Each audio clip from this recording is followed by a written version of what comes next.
heartily welcome all of you here to this pre-AGM sessions today on Friday, May 16th. This is a pre-AGM session, so the formalities for the quorum, etc. will be done tomorrow. But today we hope that you participate heartily in the discussions which are going to take place now for the infrastructure development in North America and for the strategic plan.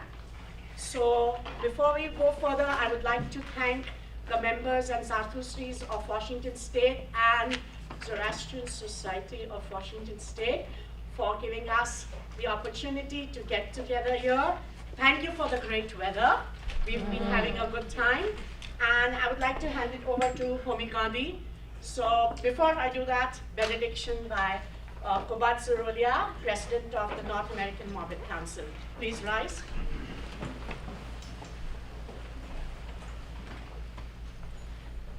I hope everybody joins me in this prayer. It's a prayer you all did when you became, when you had Navjot done, Nillo Kalmo, which is your oath to keep your Zoroastrianism going.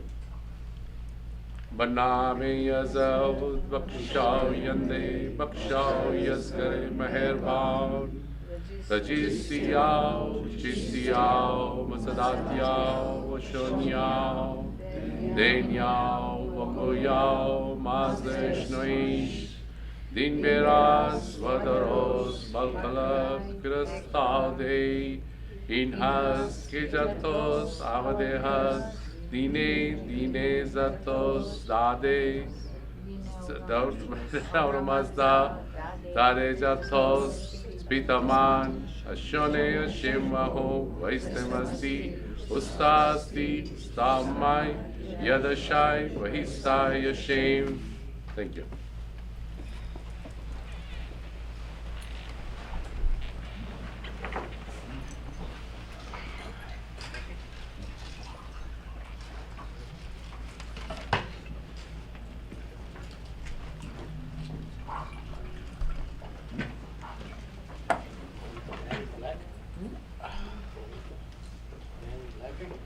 Thank you. Thank you, Everett, for the benediction prayer. Ladies and gentlemen, welcome to the panel on Members Associations New Centers. This is the exciting subject for many people. The genesis of this topic goes back to many years when one evening I was called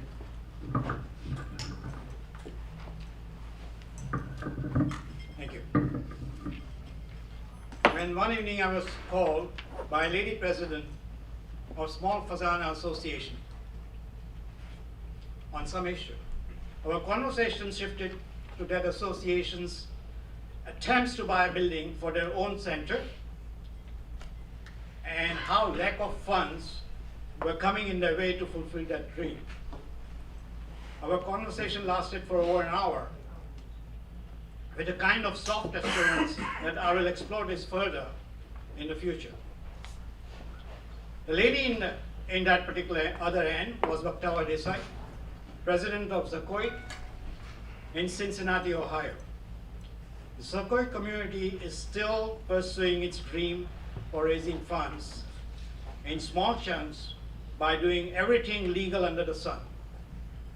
They and many other associations with this kind of dream need our help, both financial and otherwise.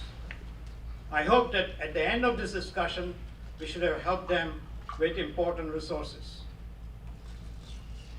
This afternoon panel is going to move forward in the following manner, so please don't ask any questions till the question session starts. I will be doing the introduction of the panelists. Then there will be a presentation by each of the panelists. Then there will be questions which I have framed from questions I have received from various people. So if you have any questions to ask, and if you think you have in writing, please give it to me. I can put them together so that it will be easier for panelists to answer. But if you want to ask later on, I will make that available to you too. After that, we'll be summarizing and takeaways from this particular panel. I'm very excited about this subject, and you have a very resourceful panel. So without spending many further time, let me introduce the panel members. Temi Damania. Temi and Manek Damania moved to Southern California from London, England in '86. As new immigrants who knew only two families, they joined the Zoroastrian Association of California to meet all the Parsis. In 2005, Temi joined the newly formed Hall Committee and became actively involved in Zach's search for a property. In 2008, she was elected to the Zach Executive Committee as Vice President and continued the search and assisted the committee to move forward so that the community was meeting regularly. In February 2010, Temi was one of the key persons instrumental in finding the ZAC Center in Orange. She was involved with upgrading the new center and the construction of its kitchen. In 2012, Temi was elected president along with a dynamic committee. They made some more radical changes like removing the pews in the sanctuary and converting the huge room in a banquet room, complete with a dance floor and stage. Work at the center continues and the members meet regularly. Welcome, Temi Damania. Then Behram Irani. Behram has been working in the petroleum industry for over 40 years and currently serves as president and CEO of the Information Store, a privately owned Houston-based technology company serving the petroleum industry. Behram is a founding member and a first president of the Zoroastrian Association of Northern Texas. And he served as the chairman of the fundraising committee and was instrumental in raising $1.2 million for the Zen Center, which was officially inaugurated in May 2011. That's where we held our last AGM. Welcome, Behram. And last but not the least, Adel Dawar. Adel grew up in Secunderabad, attended the Doon School in Dehradun with Rajiv Gandhi. No more to be talked about, right? I guess so. As a classmate. Followed with IIT Bombay and Wisconsin in Madison, and then finally MBA from Fairleigh Dickinson in New Jersey. He joined Alcan Metal Partners in New Jersey, becoming president of Alcan Metal in '87. Alcan, the parent company, was divesting downstream businesses, and Adel, who always wanted to be an entrepreneur, he asked Alcan to buy the metal powder division. The deal was finally materialized, and he was able to pull off with a very leveraged buyout. Listen to the numbers, 60 to 1 debt to equity, 60 to 1, 6-0. And then he transformed AQ Powder International with an open book management technology and major profit share program as a catalyst. AQ Powder moved as a magic. Adel sold the business to Platinum Equity in 2010 and retired in 2012. Adel has received a Distinguished Alumni Award from IIT Bombay and Distinguished Service to Powder Metallurgy Award from Metal Powder Industries Federation. His current entrepreneurial challenge is the building of the new Darbymeyer building in New York. Adel is married to Nilofer for 47 years and has 2 daughters and 3 grandchildren and loves competitive sports and traveling. Welcome, Adel. I'll now turn over to Temi to start making the presentations for the Zoroastrian Association of California. Temi.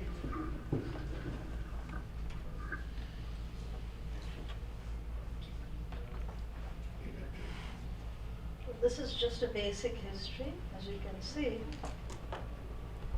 we had Zach is 40 years old this year, which is just a side note for you.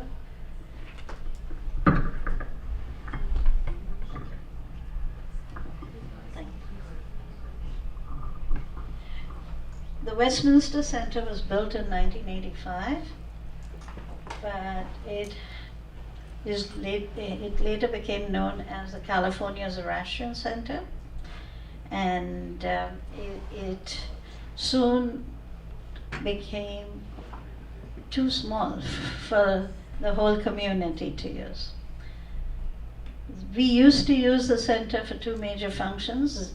This is Zach LA, and we realized that it was getting too small, so we started looking.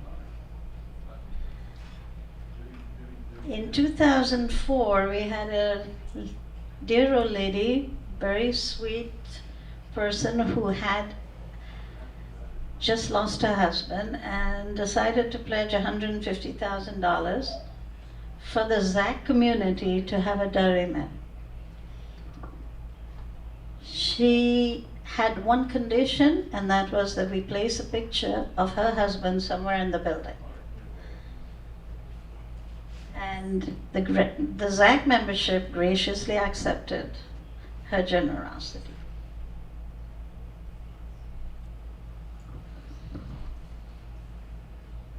In 2005 is actually the time when everything took off. There was a committee formed of about 10 people, and we started actively looking and planning on how to go about it. At that time, most of the people didn't think we needed a center because we used to meet only twice a year for big functions and 2 general bodies. And we were doing that at the CZC Center. But we needed more, and we needed to get together more often. So we decided we were going to push it in 3 different ways. Fundraising, which is the very basic, and thanks to Purin Burman, we were on the right track. Then the other thing was to find a property, which is next to impossible in California. And the third is to get the people to change their mindset and realize that we really needed this place and we needed to meet more often.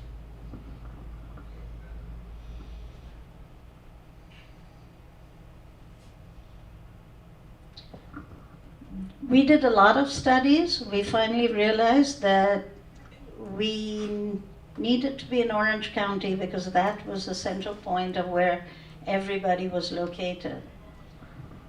We had a distance of about 200 miles between the northernmost and the southernmost, which is San Diego, and Orange County fell in the middle.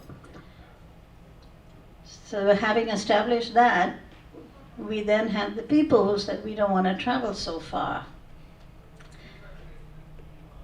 The next thing, of course, was fundraising. We started working on that and had annual walkathons. For those of people who are looking for centers, that really works wonders. We used to raise a minimum of $10,000 on a Sunday afternoon, and that is really good. We then found people to match it, and that was even better. So, the usual other stuff, of course, is we had a natak, we had bake sales and youth shows, which we actually raised. We were doing youth shows even before, and we were raising money for the youth to go to congresses. After we started this, they started donating half their profits to us for the center. So we got the youth working at it too.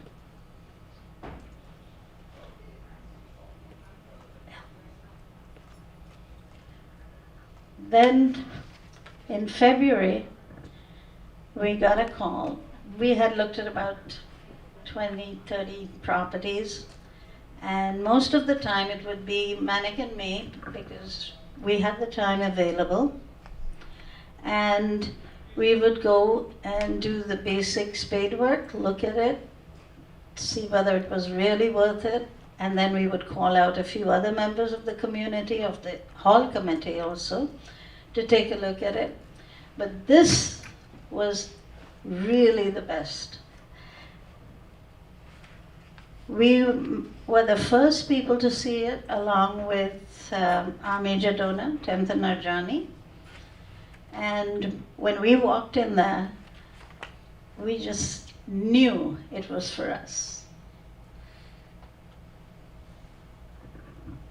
That's this is the parking lot side. That's the main street we just saw. At the time, it was the largest building. I don't know if it still is. I think New York will soon be beating us at that. So. And we then purchased, about two years after buying that property, and we purchased the lot next door.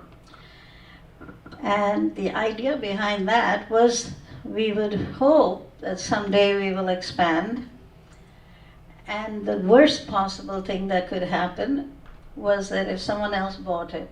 So we decided to buy that too. This is the promise we kept.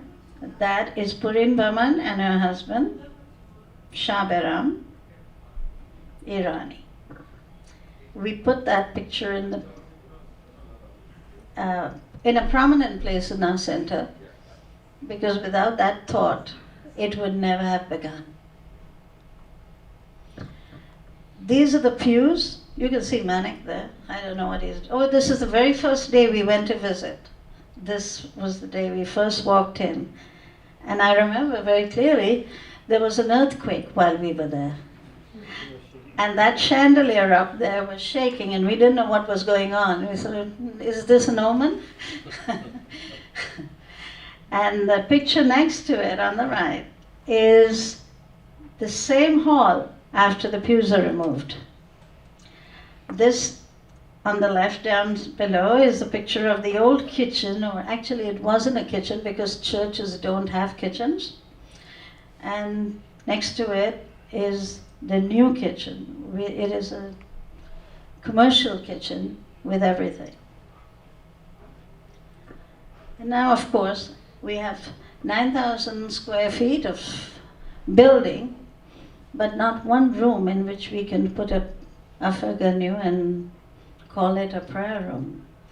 So that, Atashkade, is our next project. Well, we're almost there. We hope to have it finished by the end of the year when everyone comes for the Congress, but if not, very soon.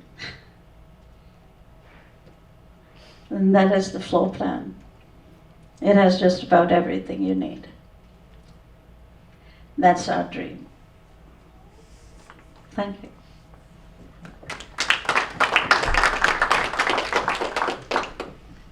Thank you, Tammy, for a wonderful presentation.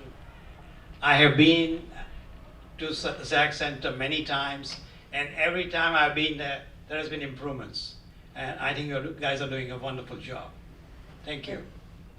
Now, I'd like to pass it on to Behram, who will talk about Zoroastrian Association of Northern Texas, Dallas Center. Thank you, Homi. What I would like to do is just go through the history of our Zen Center from the beginning until the day it was inaugurated, just to give you an idea of the efforts involved and the steps we took as a community to get this center built. And I think in the process, you should get some idea on what is required and what does it take. At least I've tried to focus on that. Because in my opinion, I've had some experience with fundraising in my nonprofit organization, not related to our religion, that I've been a member of for the last 15 years, and I've been trained in fundraising and capital campaigns. It's a global nonprofit organization. And like any other methodology, or it's an art, and it's also science. There should be no surprises in fundraising. It's not a mystery. It's not, my God, can we raise the money? You should know whether you can or cannot. There are processes, there are methodologies. As a matter of fact, fundraising is probably the most researched science in the United States of America. Besides medicine, everything about fundraising is known, is documented, it's presented in steps. So if we can just understand the process and the steps involved, one should be able to determine if that's the funds that we are trying to raise are possible. And I'll go over that in a little bit. But it took me many years to understand that and to figure it out. And it's all a part of training. I mean, it's just something that you get familiar with, that you get exposed to, you learn, and then it becomes just part of you. So ZANT, like all organizations, of course, we learn as we go along, unless we are trained in something. So let me go through ZANT's history, and then I will highlight some steps that now I know are absolutely important and imperative to be able to raise the funds that are required to build a center. All right, so ZANT was incorporated in 1989. We just celebrated our 20th year this year. So it was a milestone for our organization, for our community. The building fund was created in 1995, so about 6 years later. And a building fund was just, we created a fund that the monies raised would be just set aside for the building and wouldn't be used for anything else. In 1997, we created operating rules for a center. Now these are things that we kind of learned as we went along. So we said, okay, we think we need to have some rules for the center so people know what they are donating for. I mean, before you ask somebody, can you please support this cause, if they ask questions, well, so we need to have some rules. So we created some rules, and they were approved by the general body. Then by 2002, we had raised a total of $175,000. Now this is, our dream of a center was from day one. I mean, every organization, when you get incorporated, we all want a center, which is a very natural, normal thing to do. So from 1995 until 2002, 7 years, we had raised about $75,000. And the techniques we use are just about everything that we all do. Fundraisers, NATACs, any kind of activity that is required that we think of to raise funds. Now, something very significant happened in 2002. Our president then decided that the board and the president decided they need to formalize the process. And we created a capital campaign committee. Now there's a big difference between a capital campaign and fundraising. Two totally different beasts. You don't fundraise to build structures. You fundraise for ongoing expenses. You capital campaign to build structures. And there are very significant, big differences between the two of them, and I'll talk about that. So we created a capital campaign committee in 2002. Of course, we asked for volunteers. We had about 28 of our members, very eager, volunteered. It was very exciting. We all got together. And the first thing we did as a committee for almost 20 to 30 sessions, we were trained. We just got together and were trained in the art of the capital campaign and fundraising through a capital campaign. So all of us, we sat, we went through a training session week after week after week after week until everybody was honed into the process. What are we trying to do? All the steps. And in that process, something happened. The committee started to believe, the committee was armed with the technique, the committee was armed with the process, the committee knew exactly what we were trying to do, and all of a sudden those unknowns and the doubts and the fears sort of vanished. Now we had a goal, we had an objective, we had a process in place, and it was a very clinical thing. But yet, you are dealing with people who you're trying to approach to raise funds. So that, in our opinion, the Capital Campaign Committee, when it was formed, that really was the change in our direction. Then we created a prospect cultivation brochure. And I'll talk about that in the Q&A session. That was something that's very important. You have to cultivate the donors. You just don't go and ask for money. You do cultivate them. There has to be a connection between the reason to give and the reason that you're asking people to support. And then we did something very unusual but very important. We wanted to see if a community was ready for this center. We wanted to see if there was alignment in what we were trying to do as a committee and what the community at large thought of. So we interviewed every single family in our area, one-on-one, personal in their homes. Committee members split up the families amongst ourselves. We called, and amazingly, everybody was very eager and very accommodating and were willing to talk. So we would go, and the condition was that nobody would know what they said. Only the person that interviewed them knew what they said, knew who said what. Only what they said was distilled so that we would have the feedback.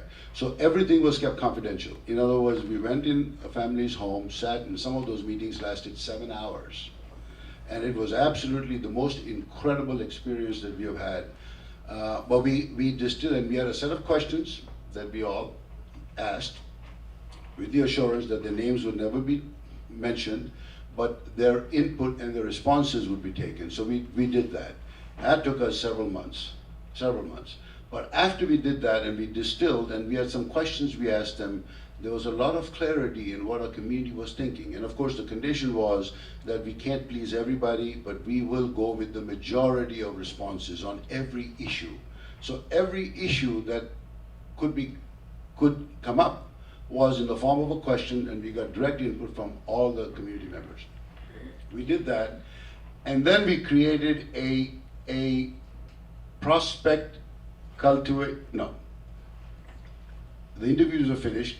We compiled all the interviews into responses, and then we created the building committee. That was a committee that we needed. Fortunately for us, we had some very skilled Zoroastrians, civil engineers, electrical engineers, people that worked in the city, so knew all the rules and regulations, construction people that worked in construction.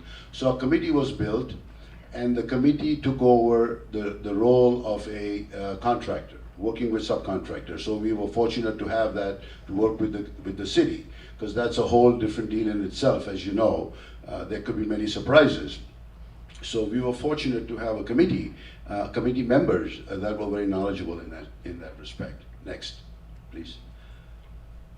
Then we came up with a donor recognition policy, approved again by a general body. Before you ask for funds, people need to know exactly how they'll be recognized.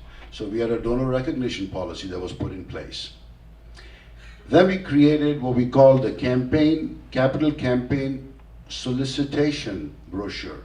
Now that brochure had all of the input from the entire community in the form of policy. So all of the center policies were based on the input that was received from our entire community. And then, of course, the plans to build the center. All of it was in the prospect solicitation brochure. We were planning to build our center in 2 phases. Phase 1 would be the prayer room. The focus was on prayers, classes, library, kitchen, and phase 2 would just be the hall. We were going to fundraise in 2 phases. So we knew exactly what we wanted to do in phase 1.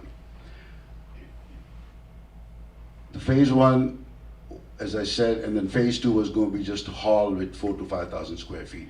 But phase 1 was built in such a way that all we had to do was add the hall, everything was in place. We initiated our capital campaign in 2005. So just imagine, from 2002, when we formed the committee, it took us 3 years to get ready to start asking for funds. That's how long it took us to be prepared to start actually asking for funds. We started our fundraising process, our capital campaign process in 2005, and we raised $505,000 in a year. Then we received a pledge from Hong Kong of $200,000. Again, part of the process is you do not go outside for funds until you have raised funds from within.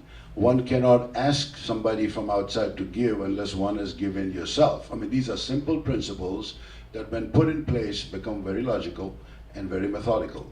So after we had raised and approached every single family in our community, we had the documentation for it, we had all the policies, all of the material.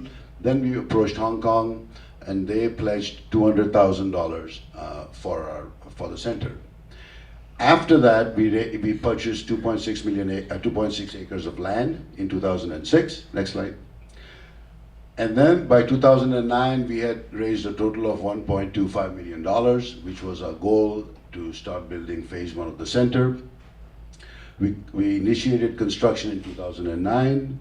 Of course, our building committee, as I said, was very knowledgeable, got all the permits, et cetera, supervised all the subcontractors, and we had the building built in 2 years. In 2011, our center was inaugurated. We had raised funds from 200 families. 75% of our funds came from our community, from within the community, which is essential. And of course, the other 25% came from Hong Kong and outside the community. And just this year, we celebrated our 3-year anniversary of our center. Next slide. So what I'm excited about this panel, we learned as we went along. And as you heard my predecessor here, they went through a process and there were some lessons learned there. But there are some very important things, the timeline, the time it takes, the effort one takes, and we all basically do the same thing. We discover the same things that we all do. I think this is fantastic that FEZANA is doing this. Maybe this panel discussion may be the first step. I think we need to have a central place where all the learnings are captured, maybe in the form of case studies. We can create each center's, each association's experience, put it in a form where anybody can access, because we all have the same issues. We all are trying to raise funds, we all have the same kind of cross-section of community members, the same doubts, the same concerns. It's almost identical. So instead of reinventing the wheel, I think if I can go and look at 9 other associations, and it's right there on the website, and I can see what they did, how they did, some Q&As. The other thing we did is we prepared about 60 questions and asked centers. We called different centers and asked certain questions so we could learn how do people give, and we had about 60 questions that we got answered. We have that. So I think this is an excellent forum, and I applaud FEZANA for this. I think if you can systematize this, put all this stuff, all the learnings, in a form of case studies and just material that's available very readily and very easily, I think many of our members can benefit from that, member associations. In my opinion, there are three phases in fundraising. I mean, in a Dare Mehr project. One is fundraising, the capital campaign, no question. The second is construction, and third is governance. And all of those 3 things are challenging, but again, everybody does it. So those that have done it, one should learn from them. Why not? And we all are willing to share our experiences, which is a wonderful thing. So I think if we compile all of it, put them in one place, and keep refreshing it methodically as things happen, I think it will be a great service for our community in North Texas. And as I said, the important thing in fundraising, you have a capital campaign for construction of buildings, you have fundraising for ongoing maintenance. Both are equally important and both are necessary, and they're very different beasts. And one has to be clearly aware of it. If you use fundraising techniques for capital campaigns, it takes years and years and years and years, as we all know, and we all have done it. So I think once you differentiate the two and you get focused, all of a sudden the world looks different. Oh, okay, now I understand that. I think the Central Leadership Guidance and Assistance Program is excellent. I think this is maybe the first step or the beginnings of it. I think if we can systematize it, I think it'd be a wonderful thing, in my opinion. That's my personal opinion. There's sufficient knowledge base and experience to leverage. Right here, we've got at least 3 associations that have done it. There are others, so I think that'd be a fantastic thing to have that we can leverage and learn from. And I think a central knowledge base to share and guide is important, a central place. Case studies and lessons learned can be documented in very simple forms and just put up on the site where it's accessible.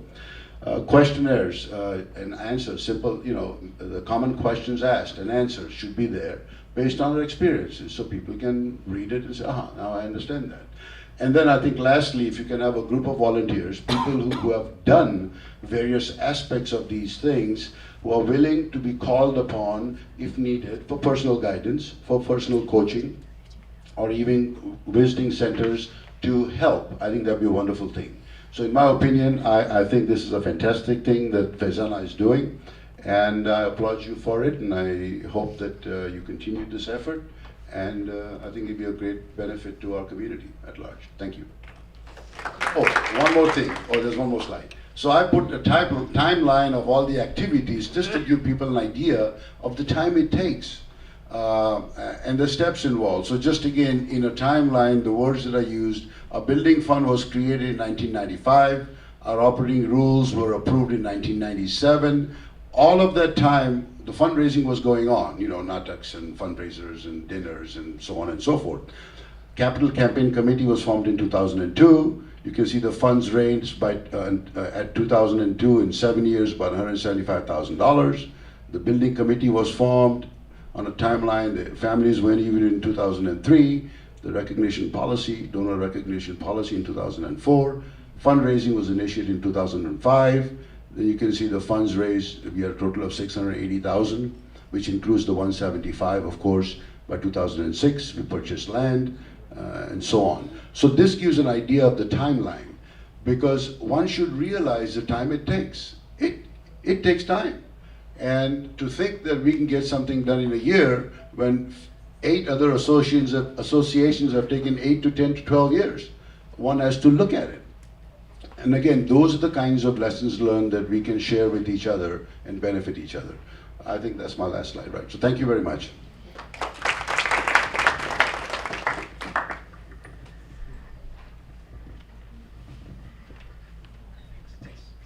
Madam, what a clinical presentation you have done. I'm sure everyone would love to applaud you for this. Thank you. Thank you.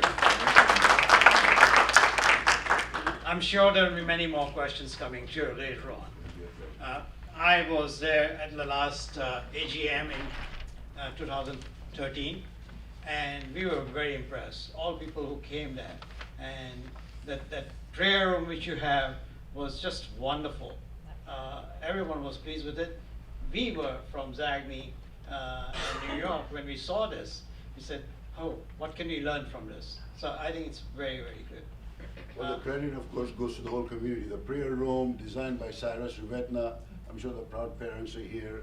Jamshed Rivetna, Cyrus's brother, was our chairman of our building committee. So it was a community effort, and had its, of course, its ups and downs. But yes, it was a community effort. The center, we are blessed to have Cyrus Rivetna design it for us, and he supervised the entire construction of us, and Jamshed Rivetna was our building committee chairperson, saw this thing from start to finish. So we were very fortunate to have the whole community pitch in and help on every aspect of it. So thank you for your good words, and I'll certainly take it back and let our board know that you appreciated the center. And now I would like Edel to make a presentation about the New York, the Mayor.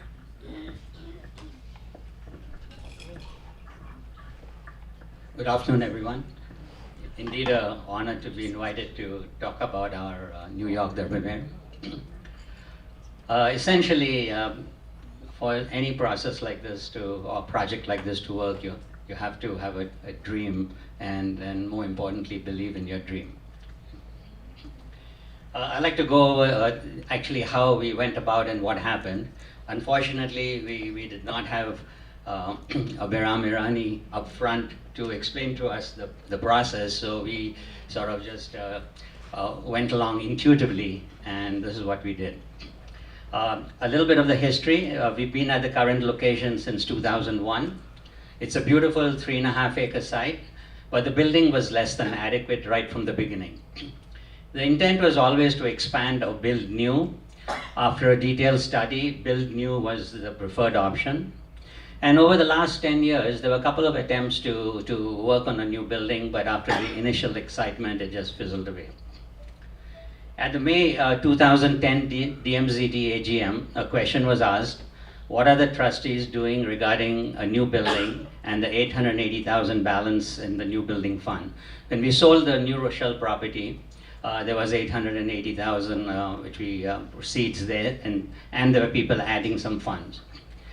So answer we got was nothing, and there was a discussion, but the bottom line was, would you like to lead the effort? And the rest is history.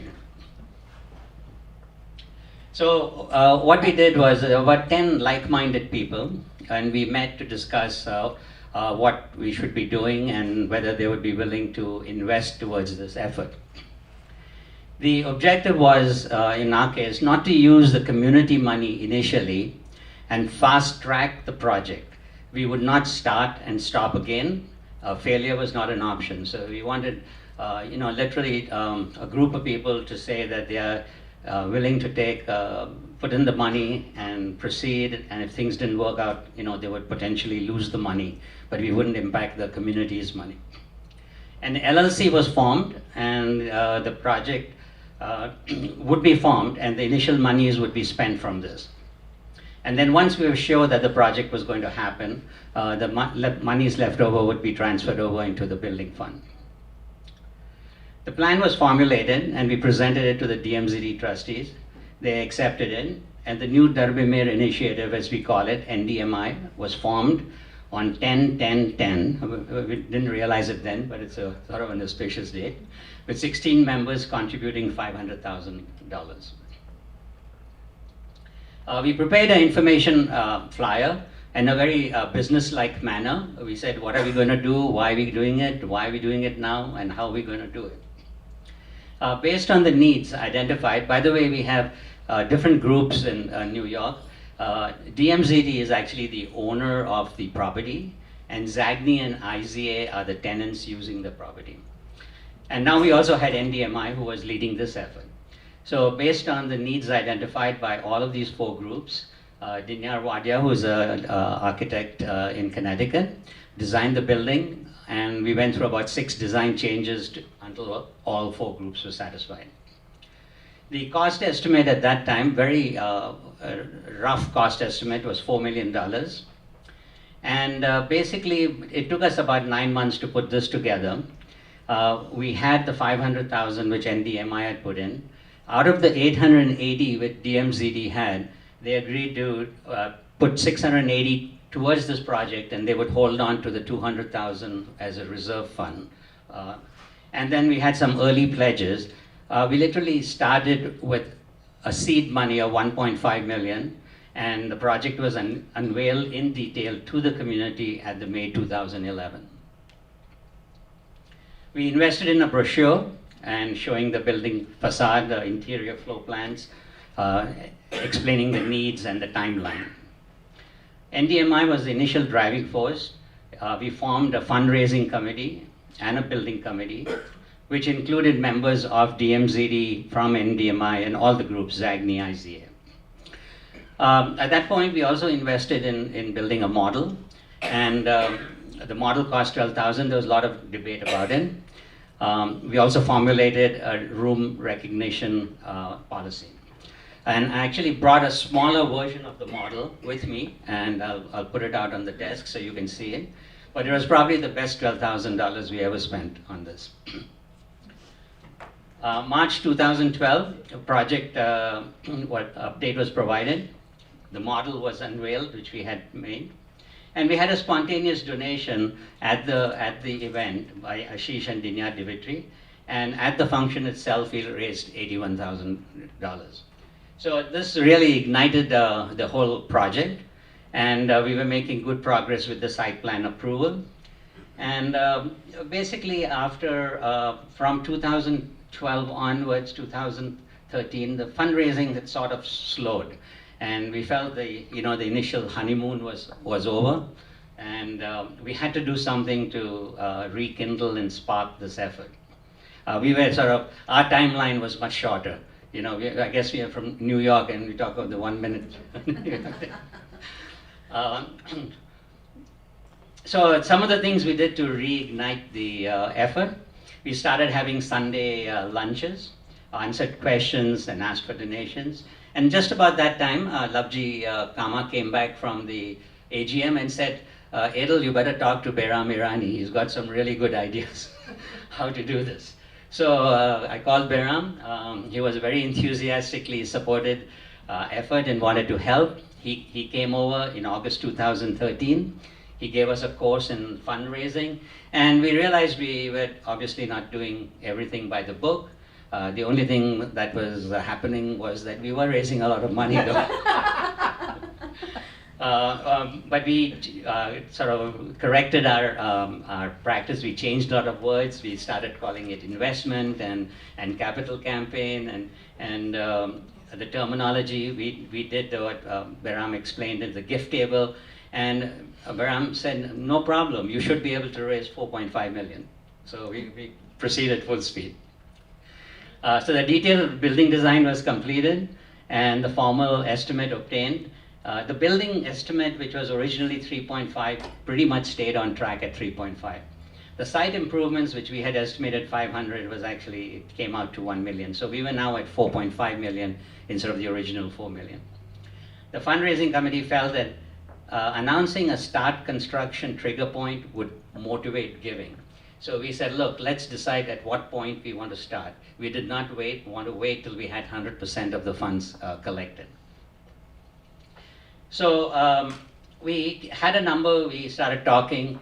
The trustees were obviously very nervous. They felt that it wasn't very prudent to start construction before you had all the monies collected.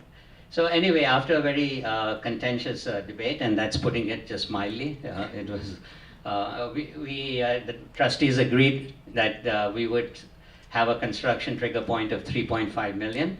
However, they said, look, we should take a community vote and make sure the community is behind that proposal.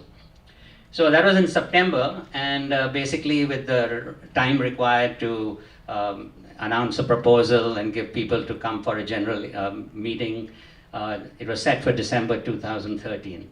And just the talk about a start construction trigger point got everyone so excited. By the time December came, we had already collected 700,000 more just between September and the December.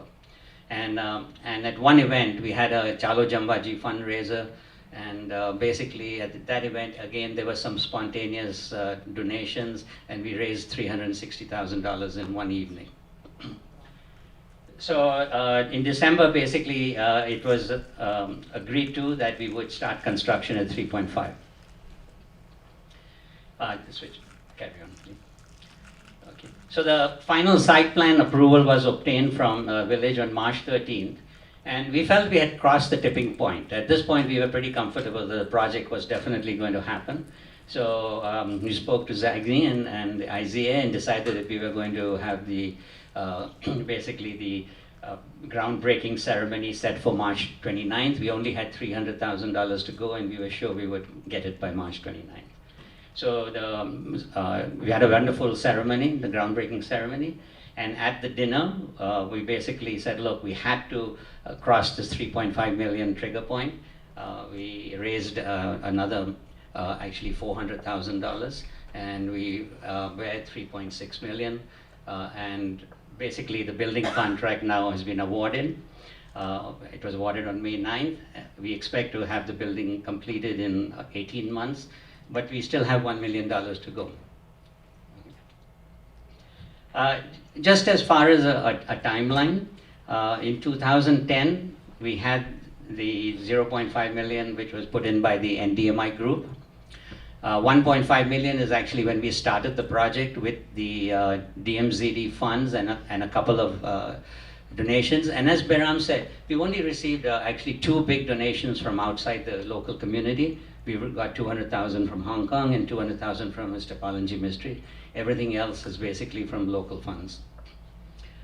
And then it took us 2 years, from 2011 to 2013 to generate $1 million, and that's the point we felt that things were slowing down and we had to kickstart it again. And we did a few things, and we were able to raise another $1 million within a year. So at this point, yes, we can. We are going to get the project completed, and that's sort of the way we went. It was a sort of if you want to call it, it was organized chaos. I would say that's the best way to describe it. And we've certainly along the way learned a lot, and we're very proud that we'll have this building within the next 18 months. Thanks. Fantastic, fantastic. Thank you very much, Idol. What a lovely presentation. And I could say that because I've been myself involved with NDMI from the day one. And whenever there was a little bit of downturn, Idol would really force it. Idol has been a great leader for NDMI and bringing it out, I should say. Thank you. Now I'm going to turn to ask the questions which have come to me from various people. Mostly they've been from the smaller associations. They're looking forward for guidance. They are looking forward for what you can give them from this particular meeting and from your experience. So those questions which I have listed as they have sent it to me, and if you have any questions, if you want to give it to me now, they might be incorporated inside, but if not, you'll have a chance to ask the questions. So, I would start the first question which came to me. Name 3 biggest obstacles, and how did you get around solving them without affecting the morale, the cooperation from the group? Would you like to start, Baron? I wouldn't mind starting. Well, rather than calling it an obstacle, I think items or issues that one has to consider. If you don't tackle something, then it becomes an obstacle. So in my opinion, the alignment of the potential donors to the cause. There are some basic questions one has to ask. There is a test to test the readiness of the community to be able to support the cause. So the first thing is do we have a mission statement? Very often we start a project, we don't even know what we're trying to raise. There are 2 simple things. How much are we trying to raise and in what time? You have to have that. You cannot just go and ask for money without having that. And what is your mission? You can test the readiness of a community if you have a mission statement. The next very important thing is, do you have a board that is committed to that cause? That is a question one has to ask. The third important question is, do we have a community that can support the cause? Are they aligned with the cause? The fourth thing is, do we have committed sponsors, volunteers who will run with the cause? So there are 3 or 4 basic issues and questions that one has to ask. And if you answer those questions, the problems are no longer problems. These are the same issues that keep coming up as problems because we have not tested. And the final question is the community, is our donor base, do we have a donor base that can provide the funds we are trying to raise? And there is a way to do that. There's a way to determine it. So in my opinion, those are the 4 or 5 items that any organization, before you think of asking for the first penny, should be able to answer. Once you have clarity on that, you do know when and how you need to tackle that issue. David, please go ahead.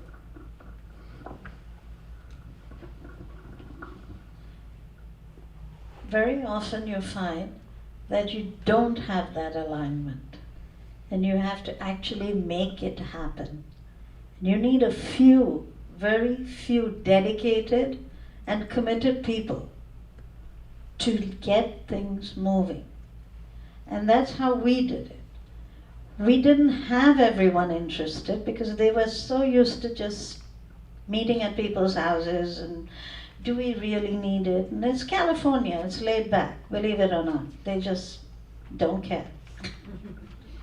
So we had to make it happen. There are a few people in our community who are the driving force, and we hope that continues. But as you see, as people learn and they see what's happening, they get right in behind you and they support the cause. So once they see things happening, they'll be there with you. So everything's good then. Just put the last slide.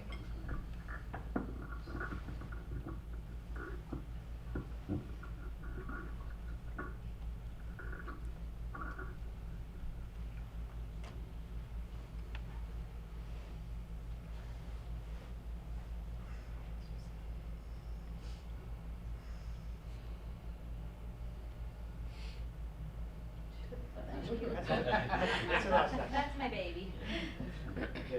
Just go to the one that we had with the next one. Okay, I actually anticipated this particular question, and these are some of the hurdles we faced specifically for our center. One was the alignment of needs, as Behram said.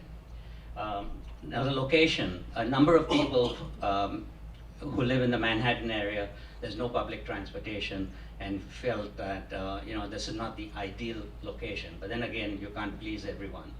So there were some people said, look, you're spending more money on this place where maybe the location is not ideal. So that was one hurdle that we had to convince everyone that this is a good place, the best we could get, and have them buy in. The second was the size. The building that we are building is 22,000 square feet. Our current building is about 8,000, so it's almost going to be about 2.5 times the size. And a lot of people question, do we need this bigger building? How will we maintain it? So those were some of the other concerns that people had, and we had to convince them of it. DMZD. Initially, some DMZD trustees, we did it sort of outside the normal chain, if you want to call it. We formed this NDMI, which was not the current active trustee board. So, and we were moving so fast, and the trustee board felt a little isolated, and that was a hurdle. That once we had the community vote, and the community vote supported us by 91%, the trustees have completely now fallen in line, and we have no issues. But in the beginning, there was an issue. And support from outside the Zoroastrian community, as I mentioned earlier, only except for two large 200,000 donations, we have not been able to get much support from outside the community. And there's also some apathy from, totally there are about 350 members. At this point, we have over 200 people who've contributed. There's at least another 150 who have not. And some of them are quite capable of and quite affluent. So somehow, how do you convince them to also join in? So those are some of the practical hurdles we faced. Yeah, sorry. It is kind of important to convince those people who are sitting on the sideline, because their non-participation create. Did everybody hear me before? Yeah. Repeat. Okay. It is kind of important to convince the people who are not participating in this donation drive, because it leaves a bad feeling in the minds of people who have donated, that these guys are just, what do you call them? Moochers or whatever. And so I think, and also it helps you to fundraise, So I think we have to convince the people who have not participated, at least to give some are just sitting on the sidelines, and that is annoying for people who are like Idal, who works so hard, Thank you. I've got a question for Lauchi. Can you come back on that question answer sessions? I'd like to give the questions first, which have been given by other associations, and they send it to me, and I'd like to take them out first. You will have a chance to ask questions afterwards. The second question which came was, your associations, Texas, Los Angeles, New York, are pretty large associations, more than 200 members. Probably Dallas is the smallest of the three, but they're still very large. these questions are coming from smaller associations with 50 plus members. And their question is that they are really struggling to get a center. They want to have a center. The kids are needing a center. They talk about it at the religious class meeting when they meet. So do you feel there is a membership numbers threshold that pursuing a meeting or prayer place is viable? I can start with you. No, I think they can, there probably no threshold, it's just the,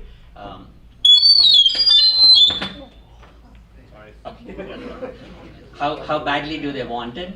And if they want it, they can certainly start small.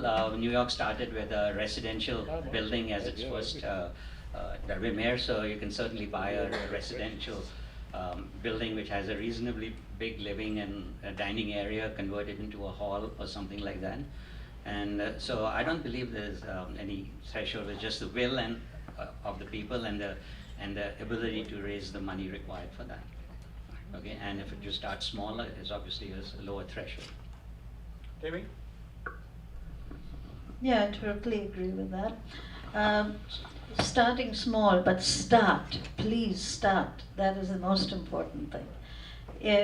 There's always places, homes. As a matter of fact, the CCC, before the money came in and they built that center in Westminster, they started in a residential home in Anaheim.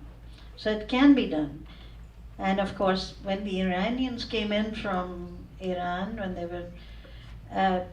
they came in large numbers, and they came to California, and a lot of them had the money. So they poured it in, and they could build that, and they built it really fast. But not every, I don't know how many associations here, but it looks like yours is not an Arbab Give, nor is ours. And I don't know about originally, so, but a lot of smaller associations did start with that, and they were very good. They were the funds were given by the foundation to get people together. That's the whole idea. And so start by all means, small but start. I do agree. You do have to start, but again, as I said, there was a term, the gift table. It's a process by which you can determine if you can raise the funds you're trying to raise. It's not a mystery, as I said. There's a process. So the first thing an association has to do, no matter what the size is, determine how much money they need for a center, whether it's to rent it or to build a small place. You've got to determine first how much you're trying to raise.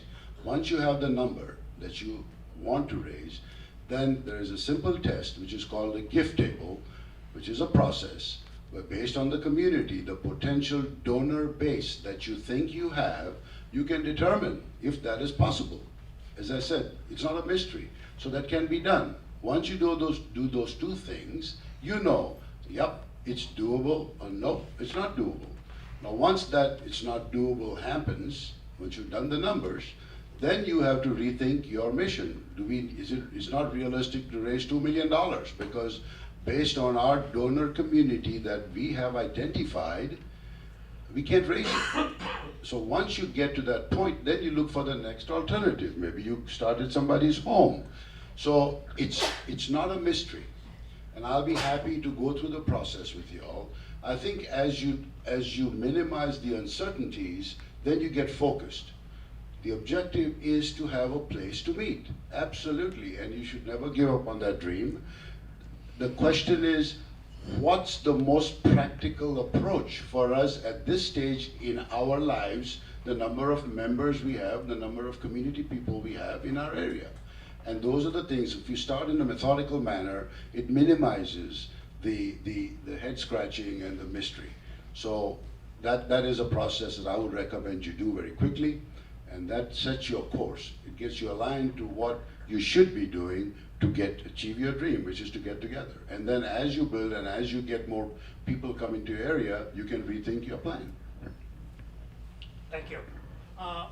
Next question just follows up and segues into it, but it's a minor question and probably Barami, since you've been very clinical about the cost and establishing the capital budget item, the question really I'm going to ask you is, what additional financial considerations which you considered for operating ongoing maintenance fees, and was it planned for? That's an excellent question and a very important question. As you're trying to raise funds through the capital campaign to build the structure, the building, you have to think of how you're going to maintain it. As a matter of fact, I would recommend before you ask people to donate money to build the structure, you have to convince them that their investment in that structure will be well taken care of. And the logical question I'm going to ask if I'm going to invest my money in the structure that I believe in is, how are you going to maintain it? So that fundraising has to be in place. You have to have a process in place enough to where you present it to the individuals that you're trying to raise funds for the structure. So it has to be done, and we did it. We thought about it, at least in our organization. We had a plan for it. We had 2 or 3 different activities that we had decided that we would do, including renting the center, fundraisers, and so on. But we had a clear plan to raise maintenance money for the center. Thank you. This question really is very important, and you may have answers or may not have answers. But it says about when you were started in planning your center, in building your center, or in buying your center, what percentage of your membership was for and what percentage was against? And what were the concerns and how they were addressed? Amy, would you like to start? At first, I would say it was like a 60-40, but it soon turned around. It definitely turned around before we actually made any commitments, or it took about 6 months to get people to move over. But once they were committed, there was really no stopping them. And we did raise money for the maintenance alongside. We were taking pledges for people who would, because a lot of people, their concerns were that, what happens if we get this place and we can't keep it, and we lose it? Or what happens, how are we going to pay for all these bills? What will they be? Do we know? So there were many questions, many answers we had to find out to make sure that they were all addressed. You can't just shove them under the rug and say, we'll get to it when it happens, because that's not good enough for everyone. We determined when we did the one-on-one interviews of almost 95% of the families in our area, when we took the census, so we had actual factual data, and it was over 90% were for a center. Now, several of them were not for buying one, but for renting or leasing, but they were all for a center. It was over 90%. And so we had that fact before we even embarked on our capital campaign. So that was our number. But they were open, they spoke about it in their homes, and they all had some conditions, you know, we will be willing to if, and those ifs are the ones that we really got out of them, which they were willing to speak in their home on their kitchen table, which they wouldn't in public. Most people don't express opinions in public, but they will if they care. And our experience was all of the members that we went to cared. Now, some didn't want to talk about it, maybe a handful of families, and we respected it, and of course we didn't go to their homes because they didn't invite us for the questions. But 95% of our members were willing to talk, and we had a 90% of our members wanted a center of some kind, whether it's leased or owned. Thank you. Edel, you answered those hurdles, but if you want to add something. Just a little bit. I think of maybe Gabe and Lavji can correct me if I'm wrong, but after we moved into this current location, there was a survey done as to, we knew we wanted something bigger, and a survey was done whether they would want a new building or to expand this particular building or do nothing. And if I remember right, almost 90% wanted something done. And it was a pretty even split between expansion and building a new building. Then when we started working on the cost, we found out that expansion would almost cost as much as the new building, because now all the codes change, you have to abide by the old building has to be modified for the new code. So then the decision by evolution pretty much was that new building was the best choice. You're right. We did that survey, and many people would remember. And I do remember one thing, that the cost at that time, which was a guesstimate very much, was 2.4 million. Now it's 4.5 million. Only one point I wanted to make. I think every community probably has this. I don't need the mic, I'm loud enough. There will be a handful of very loud people who may be against something. They're against everything. And there are, the silent majority is for something. We have to, as leaders, control the small group of naysayers. And we as leaders have to show the leadership. If you don't, it doesn't happen. And the loudmouths, let me call them that, will win out. And they are never the majority. Thank you, Jay. Next question is, and probably you said something, so if you want to add something, but I still want to ask questions because this was specifically sent out by one small association. With reference to lessons learned, now that your centers are up and successfully running for a few years, what would you do differently if you were to build all over again? Or if you want to buy all over again, or construct new one all over again? Edo, like to start? Well, we haven't really finished.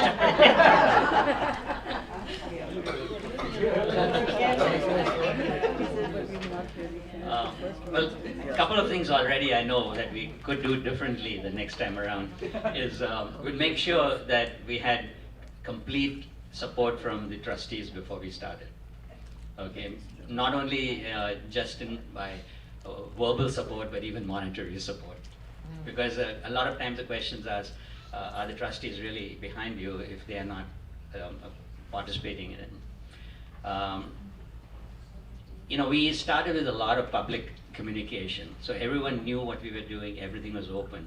So when Behram explained to us the process, it was very, difficult to ask people to say we want to come to your home and explain to you our project when it was pretty much already done. So we were probably started in a slightly different manner. And probably at this point there's what we call fundraising fatigue. So somehow plan that a little bit better. Tammy? I don't know what we would have done differently. Actually, when you think about it, we got very little from outside, and the whole community really put it all together. We got about 250,000 from Hong Kong to buy the place, and the rest was, of course, a major donor in our own community, 600,000 from him. But when you consider 2.6 million for the building, that's everybody in our community contributed. For the majority of the funds came from within the community, the little guys, everyone. So I really don't think I want anything different. It's a project done by the community. I'm happy. I think Adel used a very important term, what's fundraising fatigue. That's a common thing that happens because the last thing people want to go to a function and, oh, there you go again, some more fundraising, and we get tired of being hit with fundraising all the time. Capital campaign, it's a one-time ask. And when you ask, you need to have alignment, you need to know exactly what you're asking, and you ask. The single most important mistake we all make in fundraising is we never ask. We do a great job in creating emotion in somebody. I can talk to Adel, and I know Adel is all for the center, and I can get very emotional, and I've raised this incredible emotional response from Adel. He's all set now for the center. So then I stop. I say, okay, now Adel's all excited. He knows we are talking about center. He will give. I made the one fatal flaw. I did not close by asking Adel directly for a certain amount of money from him. That is the single most difficult thing to do. That's the single easiest thing to do, but we don't do it. Most fundraisers feel shy or feel bad to ask. You know, he's my friend, how can I ask? That's where the training comes in. A fundraiser, you're not asking for yourself, it's for a community. Actually, if you're trained right, the fundraiser feels proud asking somebody for money because number one, the statistics are 2 out of 5 individuals feel they don't do enough. That's a fact. So every 2 out of 5 people you know want to do something more. They just haven't done it and they haven't found what it is. So here's your opportunity to tap into that. So that's a fact that you need to take. The second thing is people love to give to something they believe in. So one should be felt good about giving. You don't want to shame somebody into giving. You don't want to make somebody feel bad about giving. You don't want to make somebody be pressured into giving. They should love to give.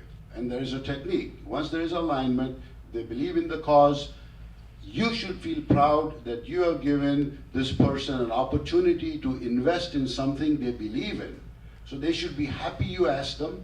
They should be happy you gave them that opportunity because you presented it right, you positioned it right, and you should be proud that you gave that individual the opportunity to invest in something he or she believes in and something that he or she feels good about. So those are some of the simple things, yet they are so difficult to grasp, but once you get it, it's amazing how simple things become. So if we do something different, we'd have probably trained a little bit better organized, use some facts that are out there about fundraising techniques, about human behavior, human psychology, and worked accordingly. And I think it would have been a lot, for us at least, it could have been a little more easier, methodical process. And as I said, it's not rocket science. It's all known and it's all documented. Thank you. Thank you very much. I think I've asked the questions which have come from various other people. I would like to open up to the gathering over here, and I would like to start with a question, not a question, but a presentation, a short presentation, which Sarosh, collector, had asked me before and sent me an email, so I'd like him to talk for a few minutes about ZA, and then I'll ask questions to be asked by anyone in the community from here, and please go in an orderly fashion, raise your hands, and I'll call upon you. Thank you. Suresh, you'd like to come here? Yeah, here, let me here.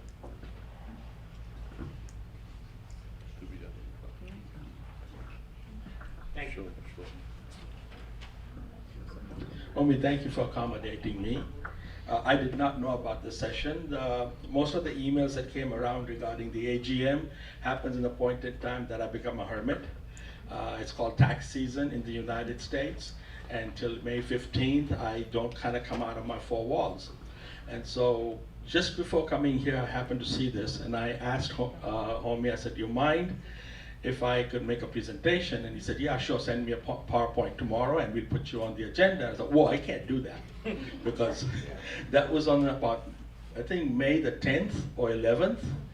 And in 3 days I was leaving to come here. And I said, I'm sorry, so if you all would put up with me for a little, I'm just gonna talk a little bit, give you a sense of what ZAH did for their center. A lot of you have already visited it. You know what it looks like and where we are with it.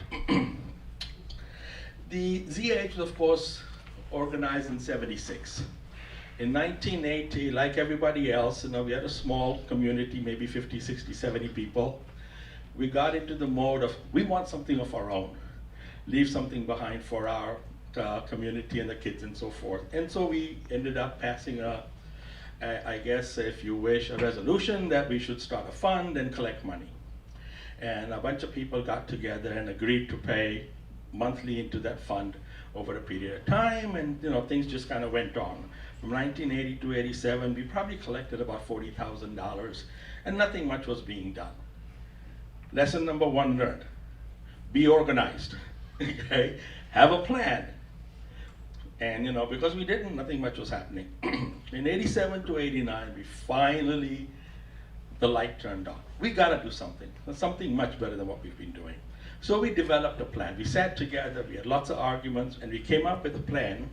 It's called the Zoroastrian Center of Houston, a place to call our own, from dream to a reality, a long-range plan. And there are a bunch of us. There was myself, there was Kaimas Dotiwala, Bami Gazler, Bilui Lavia, Farokh Mistry, the driving force behind our center, the absolute driving force behind our center, Parvez Rustamji and Jung Ishroff. We created a document.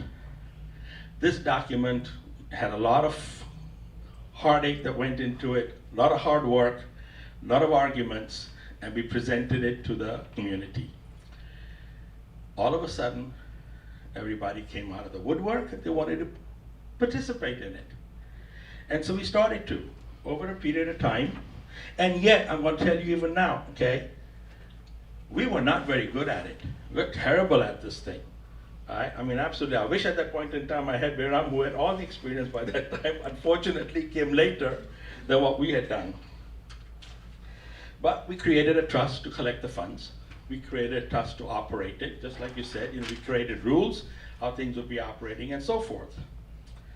And again, I'm going to repeat, Parvez was the driving force behind it. He wouldn't give up. We run into issues, we'd sit down, we'd talk, work it through, and things would happen. We had lots of hiccups along the way, don't get me wrong. But we looked at smaller places. Didn't have enough funds, so we looked at smaller places. This wasn't right. And houses, somebody asked a question, how do you start? You look at houses, absolutely. We looked at about two houses, and then we found a piece of property at 5 acres, about a 3,000 something square foot a property on it, and we were ready to go. We had enough funds to be able to buy it by this time. All of a sudden, we ran into a problem. Problem was homeowners association. We hadn't thought it through. We had to have something in a or a commercial area as opposed to a residential area. We had gone to see if we could get a rezoning done. Didn't happen. We had tremendous amount of,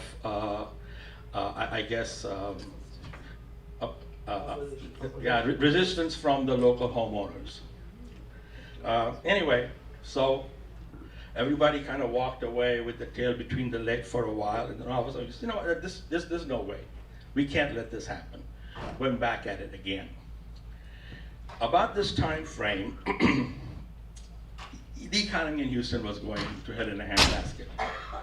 And, but we went back to the drawing board, started to come up with some ideas what to do, and all of a sudden, someone came to us and said, we have 20 acres that's available to us. Would you be interested? The person who wants to sell it will finance it. Whoa. How much? Well, we don't have the funds to do that and be able to build. Go back to the drawing board. What do we do now? First thing we did was we went back to the document we created and said, hey, does it meet everything? Does it meet every criteria we want to meet? Is it close enough for people to attend? Will people attend? Will they be involved in it? Yes, they would. They have met everything. Says, now how do we approach it? Let's figure out how we can leverage this. So we created, just like Adel said, a group of outside people. We don't have to go back to the community all the time to do that. These people, and we came up with a plan to create a limited partnership, or rather an LLC at the time, sorry. People came in, committed to put money in, drafted up rules for the operation of that the limited liability company, and we said nobody can have more than 10% of this. We gave them the incentive that if they put money into it, we would donate what we wanted to ZAH, which gave them a tax deduction, which automatically leveraged the amount of money they put in, so they got most of the money back through the donation itself. The rest of it was being financed And we said, you know what? We'd sell at least half the property. When we do that, you would get all of your money back plus a return. Leveraged it. We did that. One of the requirements in the deal that we were doing was we had to have beside us non-residential or a non-commercial oriented property. So we found a group, which was a Christian group. It says, no, it was Jews for Christ, that's what the name was. Sorry, a Jewish group, that Jews for Christ. And they bought, pretty much paid us most of the cost of the original property back. Now, the people who had put in there, ahead of the game. Donated the property to ZAH. ZAH spent 0 funds. The trust spent 0 funds, but we had collected the funds. All of a sudden, it creates that. What Behram had said and what Edel said, if you get it going and people have a clear idea where you're going with it, they will fund it. ZAH, I believe, was the first one that built a center without any of the GIF funds. No GIF funds, no other stuff, nothing else. We had made a commitment that we would do it ourselves, our buy-in. Our funds that came was one donation of 100 or 150, I think it was $100,000 from outside of Houston. Everything else came from inside Houston. We now have a property that's worth somewhere around $4 or $5 million, all paid for by Houston funds. What it did is it creates that pride of ownership. We got the property built. When this thing started, we found a builder who happened to be in Houston, and we convinced him to donate. We not only asked him to give some funds, but he ended up building it at cost. Now, Jahangir is here, and he will vouch for it, that there's a reasonably large profit when a builder is building at a commercial rate. Guess what? All of a sudden, you've leveraged the money you have into getting a piece of property that is maybe probably 60% of the price of before, or maybe 70% at least. That's how we went about it. That was in 1998. Once the structure was built, we had people volunteer to do things inside. The basic stuff that people can't do, of course the builder did, but outside of that, we had individuals who volunteered to do things. So now you have this 7.5 acres of property, and you gotta landscape it. You can't leave it bare and have dirt on it. My son steps up to the plate and says, how about making that my Eagle project? Great. He comes up, proposes it, Pervez gratefully accepted it. He said, I will raise all the plants. We ended up asking the community, people put the money out saying, I'll buy 5 plants. Pervez gave them a full list. What do you want? I'll buy 5 plants, I'll buy 7 plants, I'll buy 10 plants. Everyone showed up for that weekend. We had Saturday and Sunday work day. Every single member of the community showed up to put plants in the ground. The youth group of Houston, who my son was a member of, ended up coming there to work and toil. And along with my son came the scout group. Ended up. Within a weekend, 75% of the landscaping was done by the community. Leverage again. What did we have to pay for? We paid for the plants, buy them in bulk, you get them cheaper, and you got free labor. Leverage, leverage, leverage. That's what was needed. We did that. About 2 years later, and everybody's happy, we're using it. 2 years later, an angel shows up, living in Houston. He says, I built phase 2. Phase 2 was done, paid for it. Again, we found a builder. Again, he did it at cost. Okay, the recognition he got was a plaque in the building that says he ended up building it. Now we've done that. We have had 5, I believe, or maybe 6, I think it's 5 Eagle projects that have taken place in our building. 5 times Zoroastrian, ZAH, youth members have done a project at our building for stuff that needed to be done that otherwise would have been spent. Even if it saves you $2,000, $5,000, $6,000, it's worth it. That's the leverage we got. Other people got involved. Other people got to see it. Okay? We had a flagpole. Raised the funds and put a 35-foot flagpole up there. Again, it was an Eagle project. We had striping of the cleaning and striping of the parking yard. Again, it was the same thing. And now we're on phase 3, A and B, is to expand the center again and have an Atash Kadeh that Kobar has convinced us to have over there. So we're going to be in that kind of a mode. Learned a lot today. I'm going to have him over in Houston to give us a lot more. Hopefully we won't make the same mistakes we made, but I think whatever it was, we did reasonably well with it. Thank you. Thank you. Wonderful presentation. I'm sure everyone enjoyed If it. anybody wants to see this document, please let me know. I'd be happy to let you all take a look. There are 3 extras over here that you can look around. Okay? Thank you. Thank you. Thank you. We are running a little bit behind, and I'd like to take this opportunity for asking questions either to a particular panel member or all 3 of them. So please raise your question. Roshan? I think Kobar had a question. Kobar had a question for me. for Forgot now. Lavji, so you can ask afterwards. You can ask afterwards. This is the question for the panels, please only, not for anyone. Ask it later, then you're done. Roshan, and Yeah. then Firdosh, and then Rohit. 3 in line. I see the hands. Okay, my question is mainly to Behram. Behram, you mentioned that you had, for the capital campaign committee, you had 20 to 30 training sessions. Did you conduct those sessions? Did you hire somebody professionally to conduct those sessions? How does that work? I conducted them myself, yes, in our home, so they were all done by me. Okay, so you just got the volunteers to come to your home Yes, the 20, building- 30 weeks in a row and, Yeah, not in a row. okay, So whatever, we- I mean, yeah, but yes, depending on weekends, the urgency, weekends, yeah.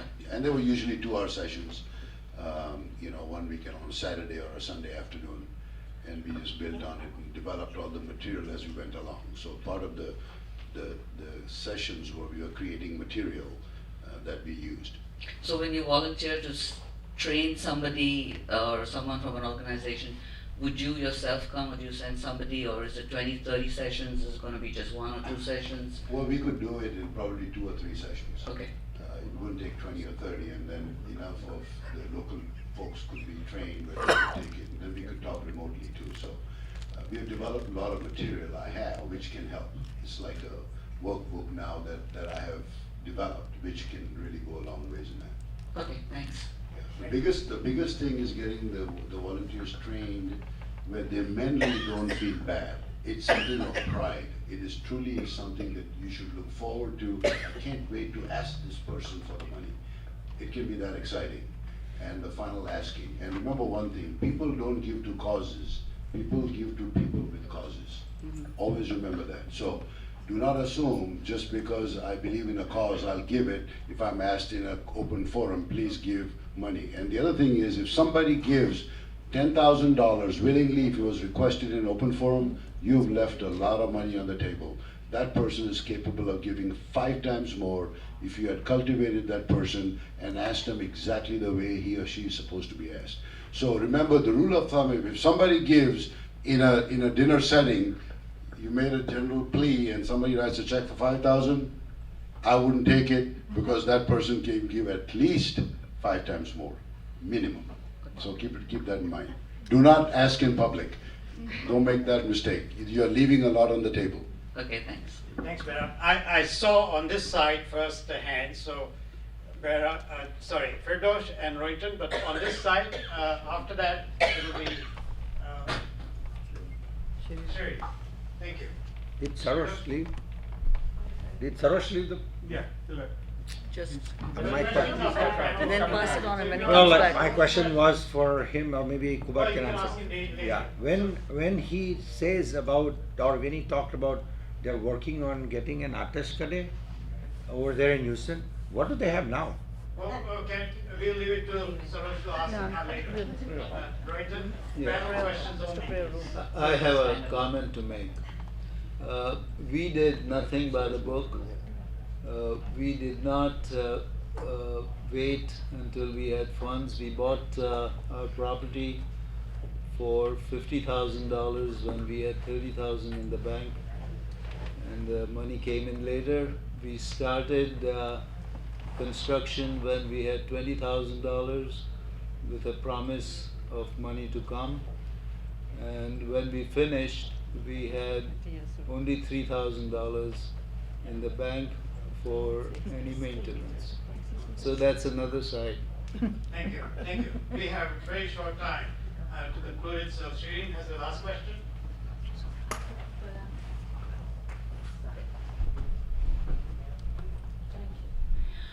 I just wanted to ask about those small associations that Homi mentioned.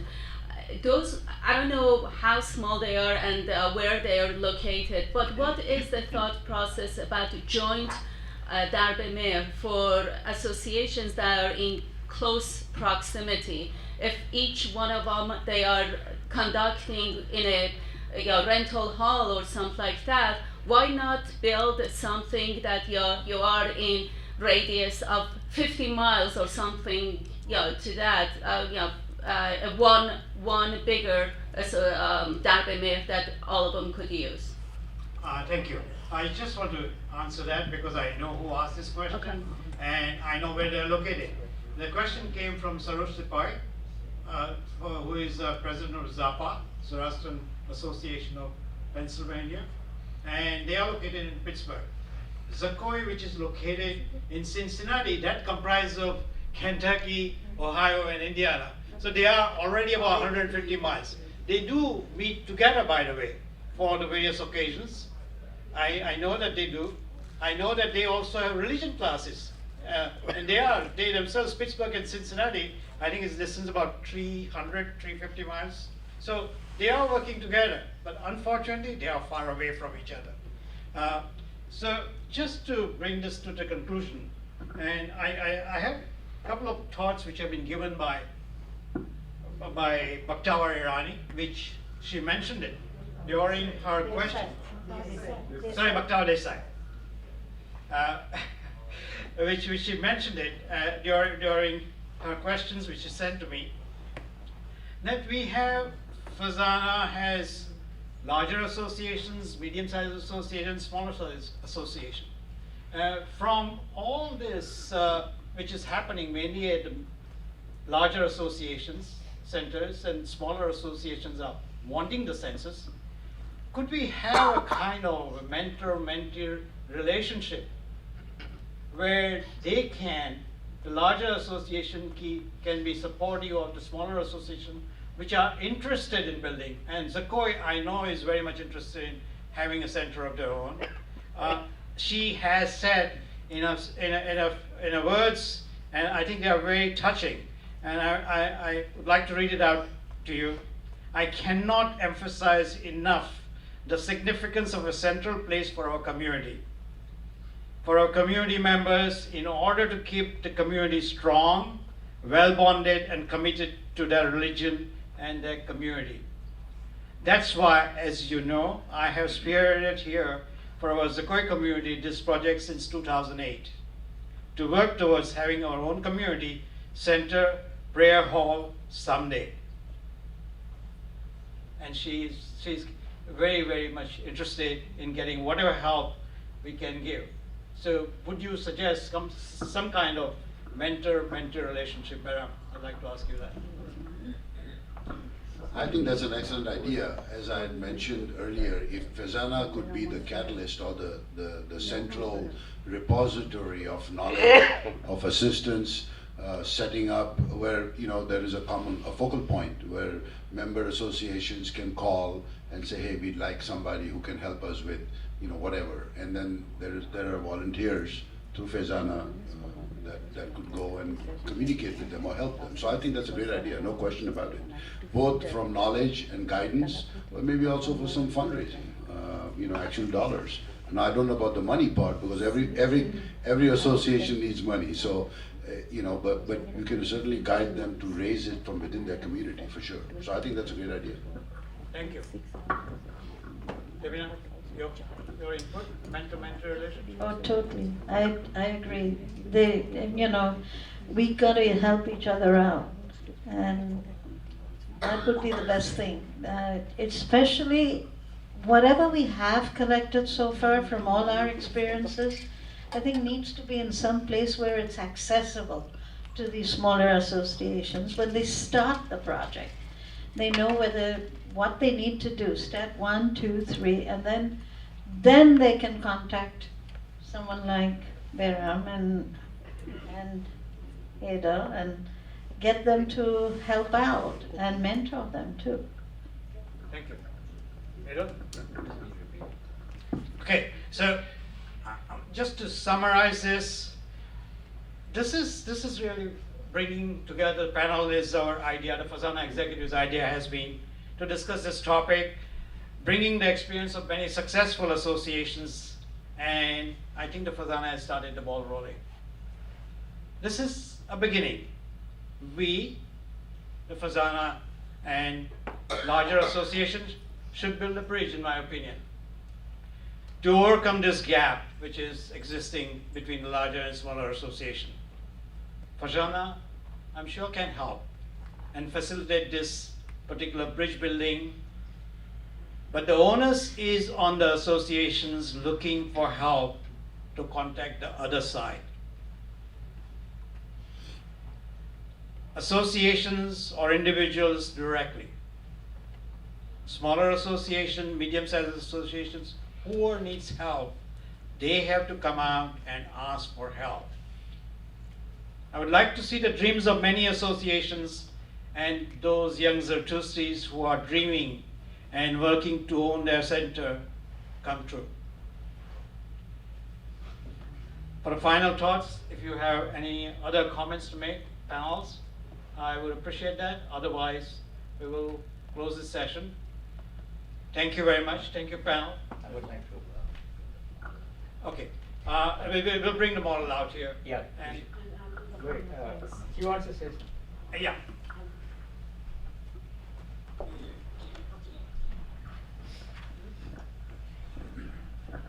I have just one word. It says wow. Everybody look at your badges and read what it says, the very first number. 27th Annual General Meeting. So, Rohinton Rivetna, you had the dream of forming FEZANA 27 years ago. I think today, all of us who are around the table and in the room are seeing what we all dreamt for having FEZANA, infrastructure, etc., coming slowly to fruition. We have some large associations who have gone and done this exercise, and now they are revising, rebuilding for a larger area. We have small associations who are dreaming towards working in this direction. So thank you, Homi, and all the panel. And I'm going to put one person on the spot just now. We have said we would need accessible data in a central position. I know, it's Arzan. By the way, everybody, that's Arzan Wadia, who is the whiz behind our website. If you give him something, he'll do it. But you need to give him the necessary material. And I think between Homi, myself, and the panel, and everybody in this room, we're going to give you a ton of information. We can make this available on the FEZANA website. By the way, if you have time, have you had a chance to look at the new FEZANA website? Thanks to Arzan. It's still in a process. I know. Now, I know what Dave says. So Arzan goes first to Zach. Arzan for a charge. And the young lady here is Shiraz, our assistant secretary. So thank you, Shiraz, for helping us out. And thank you all. We'll break for 15 minutes. We can come back fast enough and go into the next session, which is strategic planning. So thank you, everybody. Let's go and have some tea. We'll be back at 4:15. Thank you.